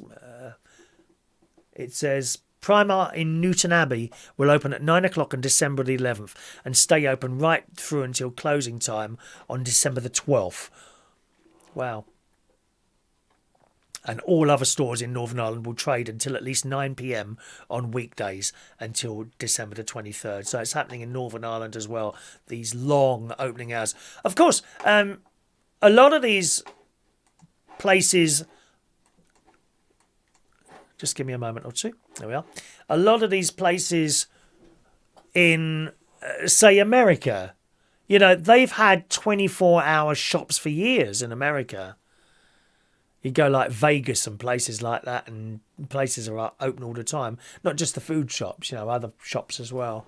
I think it's quite nice to be able to, I just fancy going down to, I don't know, Selfridges at 3 o'clock in the morning. Be quite a nice thing to do, wouldn't it? Have you got an advent calendar? Who's got an advent calendar? Anyone? There's so many different ones now, isn't there? Advent calendars. In a way, for me personally, it's not for me to open a little door and get a bottle of perfume each day or some sort of alcoholic drink. That being said, I was going to say to you, you know, the advent calendars we had, and we did, were pictures, religious pictures, a little candle. There'd be a little baby Jesus there. There'd be Mary. There'd be Joseph. There'd be a donkey. There'd be, you know, things like that. That's what we tended to have as children. But now you can buy these, some of them really expensive advent calendars, can't you? With all these different things in. And I think that we did have a chocolate advent calendar. And of course you buy those now. Your Cadbury's chocolate advent calendar. Open it and have a little bit of chocolate each day. What ones have you got advent calendars at all? What ones have you got? Do you have an advent calendar? Perhaps you're lucky you have one of those perpetual ones with little wooden figures. I think they might have been selling them in Aldi at one point. We have little wooden figures inside the bits and pieces there. Just getting a text in here. By the way, if you use the text and you've never sent your name in before, please put your name on the end so we know who we're talking to there. Ronan says, I love the US, but if you think we're becoming more like that, more retail parks as high street landlords are getting greedy. It won't be long until you're driving around the M25 and every junction is a retail park or shopping centre. I don't know if that will happen. I mean, with shops closing, will the shops be there to go in these shopping centres? That's the other thing as well, isn't it? You know. But there we go. One of these things. Who's got advent calendars? Anyone got advent calendars there? Do let us know. Don't forget, gang, you can text me. The chat box is... I'm not in the chat box at all, okay? If you want to send me a message, use the text 07551 259 675, or you can send me an email, chris at unitedkingdomtalk.co.uk. We're going to be doing the fridge magnet raffle very, very shortly. Just want to do one story here, and that is aliens may have once lived miles beneath the surface of the Mars. Research has been said in the sun. This goes on with that program I've been watching on Netflix called Space Thing, which is mixing fact with fiction. It looks at other planets and what life could be there. You know, well, on Mars, they reckon in the sun that we may have had alien life beneath the surface of it. Scientists say life on the red planet is likely to have emerged deep underground as tons of thick ice melted. Just before we do that, if you'd like a raffle ticket for this morning's fridge magnet raffle, text or email now. Okay, just say ticket please on a text message. Put your name on there as well on a text message or also on the email. Okay, do that now and I'll do a few more tickets and then we'll do the raffle. It would have been up to 4 billion years ago when the sun was about 25% dimmer than it is now. The only thing dim here is the bloke sitting here doing the show, I think, really. NASA's Perseverance robot, due to land in February, has instruments for collecting rock samples only up to 30 feet deep. If the findings are correct, the space agency will need a bigger drill for its Mars missions. Single-cell organisms began thriving on Earth when it was much colder than now, possibly due to insulating gases or magnetic solar storms providing some heat. The same may have happened on Mars, with radioactive decay causing warmth to melt the bottom of the ice into lakes of water deep down below the surface. So they may have had stuff on Mars once, you see. It may have been there at some point. And talking of which, the picture you saw advertising today's show about the Christmas star. Is it just possible that we're going to see what was or what they thought was the Christmas star 2020 years ago this year? And I'll tell you why. This has been in a few of the papers. I've come across a site called DNAindia.com. Which says 2020 was a difficult year for a lot of people. However, as it comes close, the solar system has decided to grace us with a cosmic Christmas miracle that hasn't been witnessed in nearly 800 years. On December the 21st, now this ties up with something I read to you months ago. We just started this pandemic business. I think we're in April or May. And I came across a story then by a lady who predicts future things and has got some things correct over the years. And she was saying 3 or 4 days before Christmas Day, something wonderful is going to happen. And it will make everyone feel fantastic. And I've been looking, ever since then that stuck in my head, I've been looking, could this be it? On December the 21st, during the upcoming winter solstice, which is halfway winter thing, isn't it? Jupiter and Saturn will line up to create what is known as the Christmas star or Star of Bethlehem. The event, sometimes referred to as the Great Conjunction, occurs roughly every 19 to 20 years. However, for the uninformed, these two planets haven't appeared this close together from the Earth's vantage point since the Middle Ages. So you can imagine these two bright planets. And that's basically it. That's basically it. You can imagine these two bright planets coming close together. It may well look like it's one really bright star. The Mail are reporting on it as well. The Mail says the two largest planets in the solar system, Jupiter and Saturn, will appear closer to each other in the night sky during Christmas week than at any other point in the last 800 years, astronomers say. Both gas giants have been gradually getting closer to one another since the start of summer and will appear almost as a double planet on December the 21st. This is very exciting. I get very excited by this sort of thing. The phenomenon known as the conjunction can be viewed anywhere on Earth, but from the UK they will be very low on the horizon, seen just after sunset. At their closest position, the two worlds will appear less than a full moon's width apart. Okay? That's really close. Just after sunset on the winter solstice and up to approximately Christmas Day. A German astronomer said he believed the Star of Bethlehem and the Nativity story could have been the conjunction of Jupiter and Saturn. Others have suggested that the three wise men could have been following a triple conjunction of Jupiter, Saturn and Venus. So that's something to look out for. And by the looks of it, you've got to look southwest. So if I'm at the caravan... If we're allowed to go to the caravan, that would probably be my best thing. There's actually a hill here, like a tall hill here, that people sometimes go over and look at the stars. So we may actually see that same star that they are supposed to have seen 2,020 years ago. Isn't that great? Looking forward to that. Okay, Mike says... Oh, just a moment. Where are you, Mike? Where are we? Mike says, I think you should make an advent calendar with garage doors. When you open the daily garage doors, there would be a picture of Gary the cat. Or a fit lad. One of the two, Mike. Right, we'll do some raffle tickets then. Here we go. We've got pink raffle tickets and then we'll draw the raffle, all right? There's not too many of you there asking for raffle tickets, is there? Okay. Jason Hughes, ticket number 151. Ronan, ticket number 152. Tear these off while I'm going along. Diane Jebb, ticket number 153.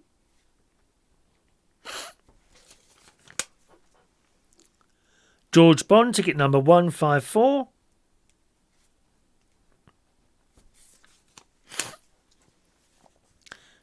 Where are we? John Parrish, ticket number 155.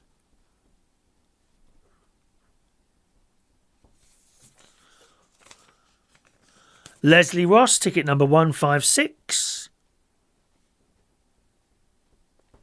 Make sure you write your numbers down, my loves.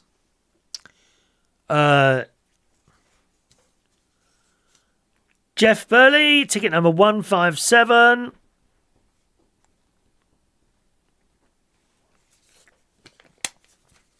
And over on the emails, anyone asking by email? Michael Palman, ticket number 158. Anyone else want a raffle ticket? Please speak now, my darlings. Let me just get these in the thing. Anyone else want a raffle ticket? Please speak now. Gary Ross. Oh, have you done a super chat, Gary? I beg your pardon. Thank you, Gary, for reminding me there. Gary Ross, number 159 for you, Gary. Sorry, I missed your super chat there. 159 for you, Gary. Let me just sort you out some more tickets there, Gary. 1 second. So they're the raffle tickets in there for the fridge magnet. Anyone else want a raffle ticket? Who's this? 160. That's no one, is it? Please speak now. Let's give Gary some tickets for this as well. Boxing Day is the super chat raffle, all right, Gary? Here we are. I'll give you 5 free raffle tickets for that. Super chats. Where's my little super chat jingle? There we are. Oh, wrong one. There we are. Wrong one. Can you hear that? Oh, I've got the mute button on there, haven't I? That's why it's the wrong one.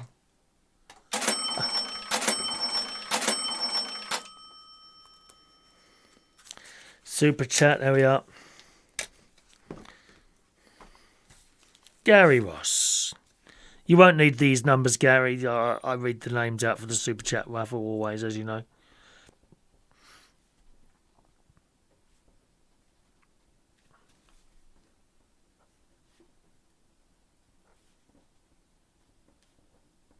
There we are, sir.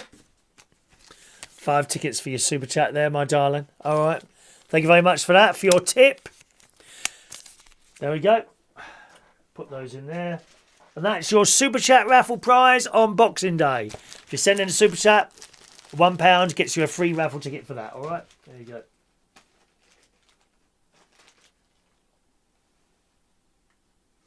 Do you like my display of orchids? Loads of those are from Maureen over the years there. Thank you, Gary. There we go. So that's done there. Is that everyone? Anyone else want a raffle ticket? Nice and quickly. I'll do one story and then we'll do the raffle this week. Naked cycling. Now, I really don't see the appeal of that. And you know what sort of people will be on it, don't you? There won't be anyone fit like me. They'll all be great big fat people. Yeah, like me, really. There'll be enormous people with fat hanging over the handlebars. Well, this woman's done it. And quite frankly, it's got to be painful, isn't it? Naked cycling.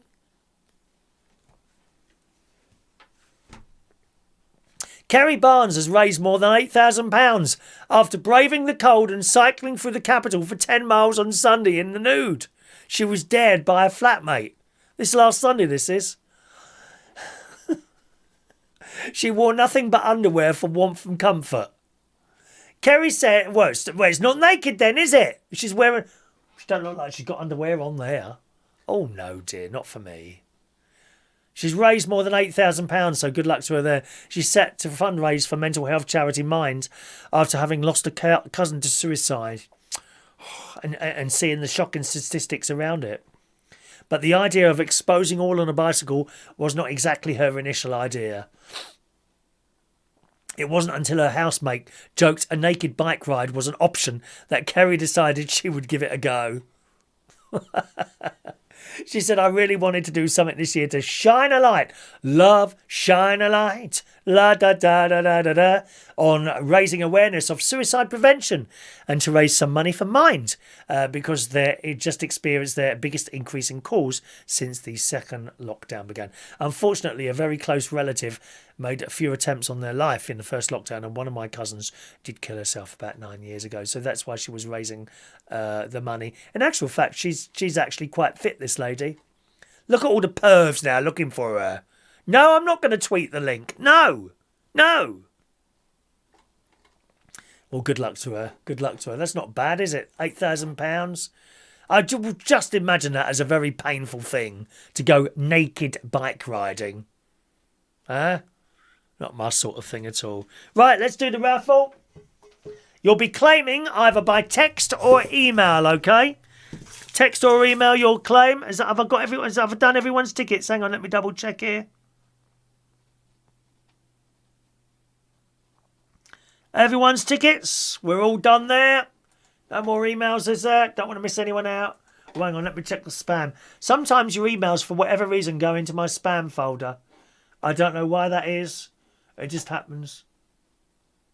No, not today, though. Okay, let's just delete all those and I can keep a better eye on it. Delete forever. Forever and ever and ever and ever you'll be the one. One moment. Let's delete those so I know where I am. Oh, what's this? Oh, okay. All right, then. Here we go, gang. Here we go. Here's your tickets. Let's scruff these up a little bit. Who's going to win the very last fridge magnet? One moment. If it's Denise, she won't know because she's not written her numbers down. Naughty Denise. There we are. Okay, let's have a drum roll.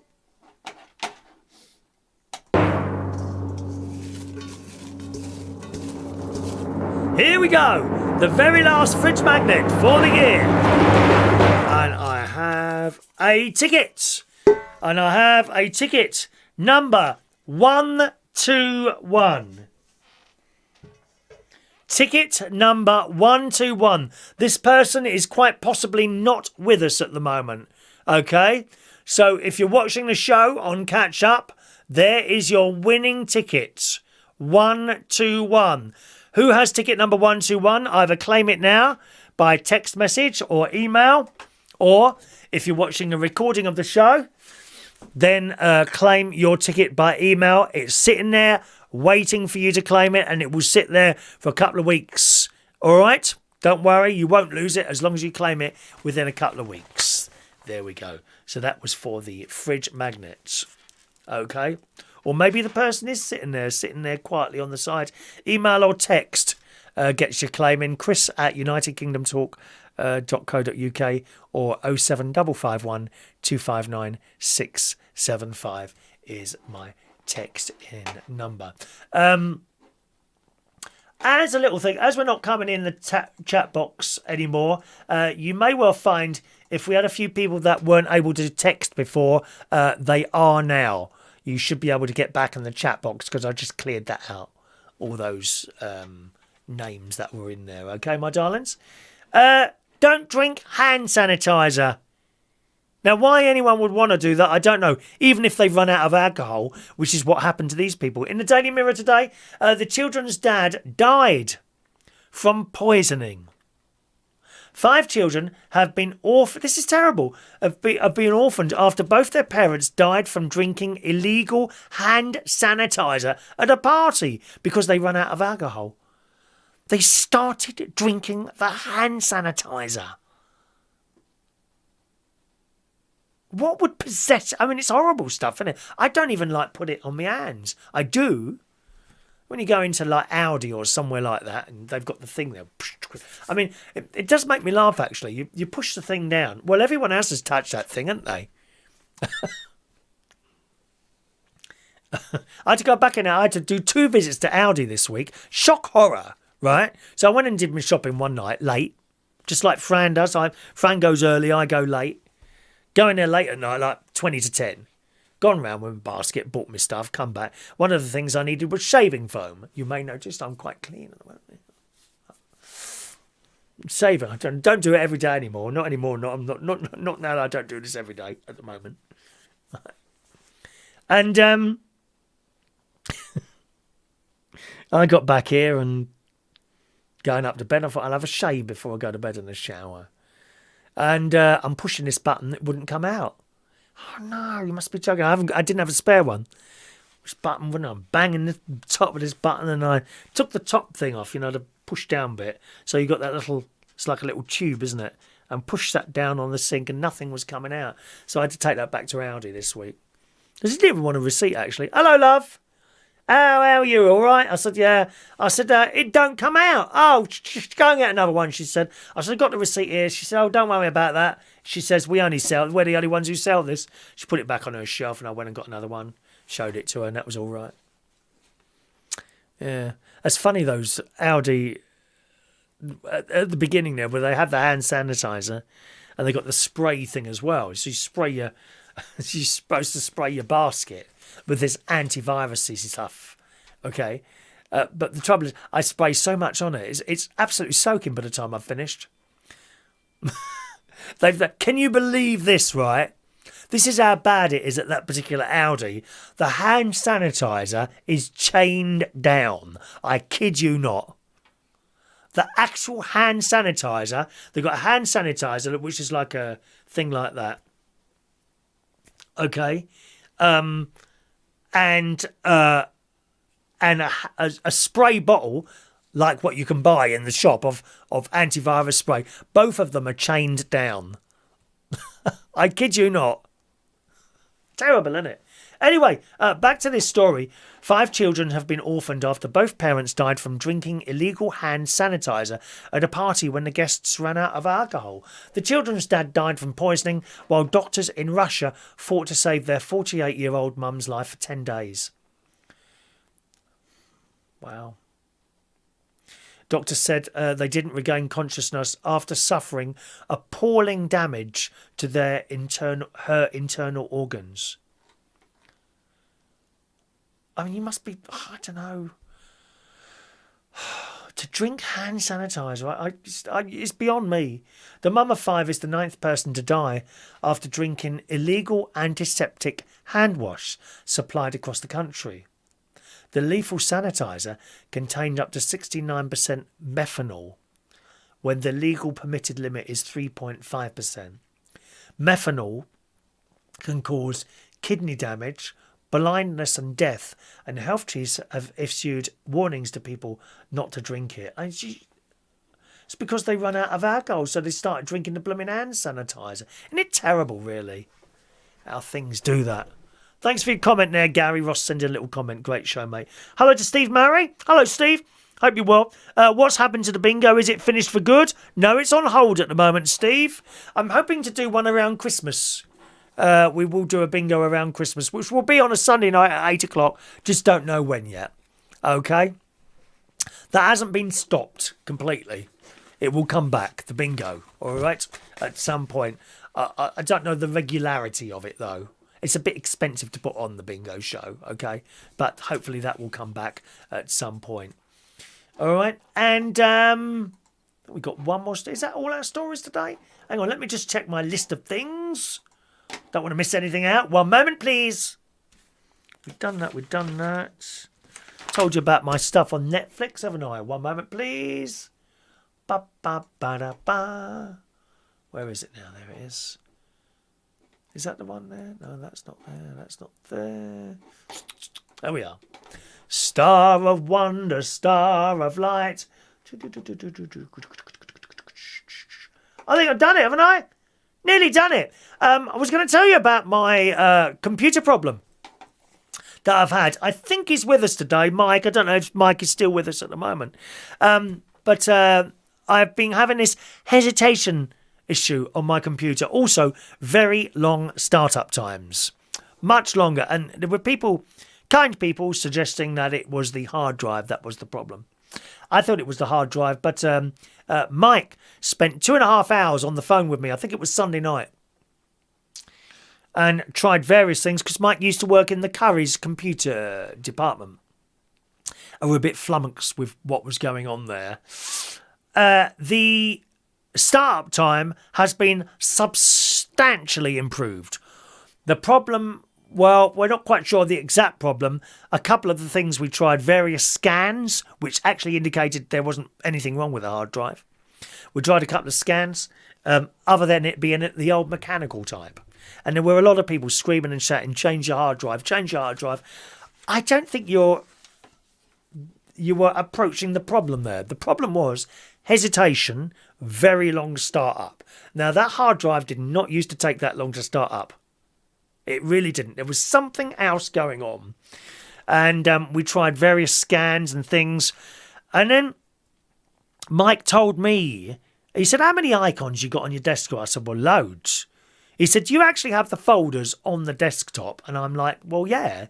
He said, that could be a problem. That could cause a problem. Apparently your desktop, that's the thing with all the icons on, is not for storing your folders.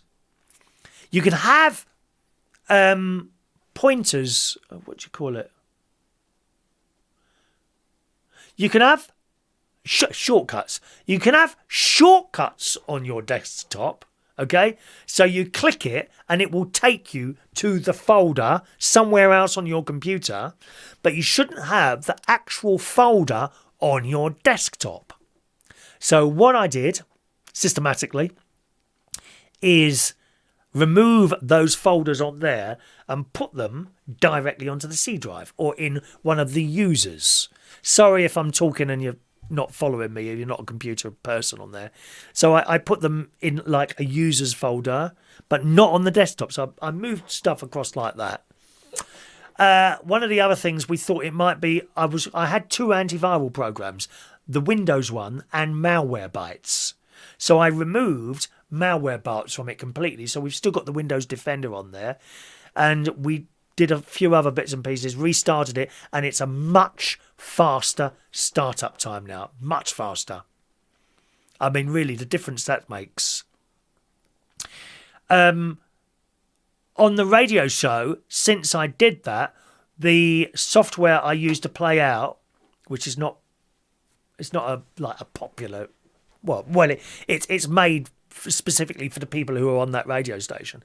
What I do is I load in so many songs, 8 songs, and that seems fine. What seemed to give it as a hesitation would be if I'd finished a song, there was another song playing, and then I loaded another song into one of the other players, one of the 8 players.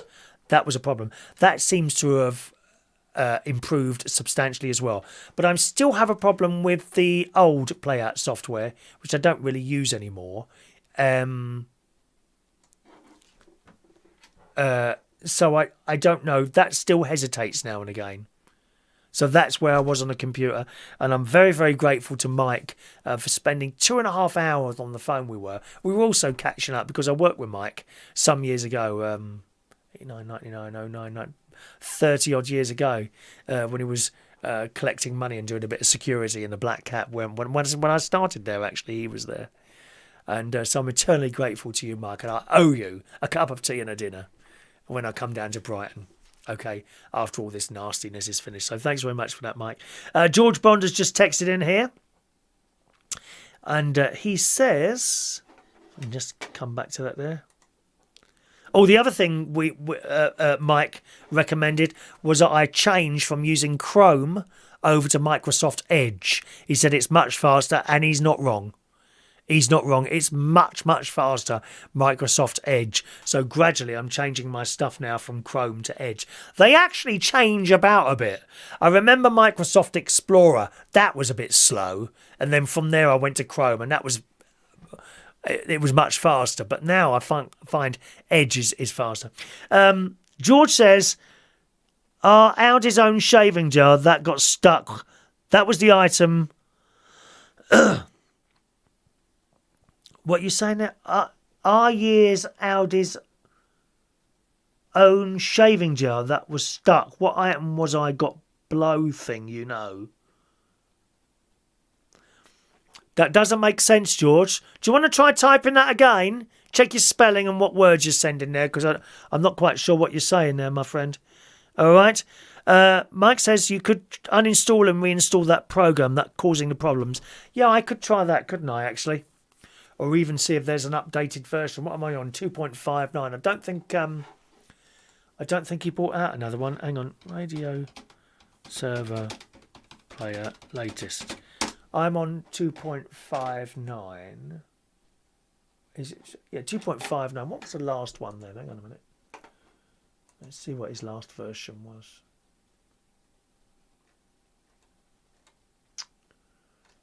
It's a very good program, actually. It doesn't say... Hang on, how do I... Oh, try demo. What? Could I try demo? Oh. Save as... Let's put that... Don't say what version it is, though. Maybe I can save the demo and show in folder. Right-click on properties, maybe? Right-click on properties. Previous versions. Nope. Details. Nope. Nope. I've downloaded that. Let me just delete that before I muck that up. What my radio server player. I'll have to have a look at that later on, because that's just talking nonsense. You won't understand what I'm talking about there. Gary says, I think George is talking about his... Oh, you're talking about your laptop, are you, George? Okay. Fair enough. Righty-ho, then. Where are we going there now? Sorry, I've got a little bit lost on here now. There we are. Right. Okey-doke, boys and girls. We've done the raffle, haven't we? We've done the raffle. Done all my stories. Done everything. I think that's it for the show today, actually. We're finished. Oh, nearly 2 hours again. Where does the time go, eh? Where does the time go? Now, don't forget, gang, you can join me from Wednesday. Oh, hang on. George is here again. Let's have a look. Let's have a look. George is... No, he hasn't. Has he sent something again? I'll read what he says. Our year's Audi's own shaving gel that got stuck. What item was I got blow thing? You know what your brother-in-law's got. Low eye gun of them and it work. I'm sorry, George. You've just copied the same message. I don't know what you're saying there, mate. Sorry, George. But we're out of time now, gang. Thank you very much for joining us on our little show today. Now, don't forget, from Wednesday next week, I'll be with you every morning on reachonair.com between 10 and 11 o'clock. I do hope you'll be able to join me there. It's a lot of fun, music and chat. We do have a little bit of a laugh, and you can send through messages and occasionally requests as well. If you want to send an email in at any point, chris@unitedkingdomtalk.co.uk. I'm hoping to do a bingo night somewhere just before Christmas on a Sunday night. If you've not registered for the bingo, send us an email and say, can I join the bingo? And I'll reply back to you with that, okay? If you're already on the Sunday night list, you're on it, okay? So you haven't got to worry about that. Thank you very, very much for joining me on our live United Kingdom talk. Don't forget, the winner of the fridge magnet is ticket number 121. You need to send us an email and let us know that you've won, and I'll send you your little prize in the post. Okay? Have a lovely day. I'll see you again for another little chat show next Saturday morning at 10 o'clock. Thanks for watching and listening, and thank you for the super chat. Cheerio.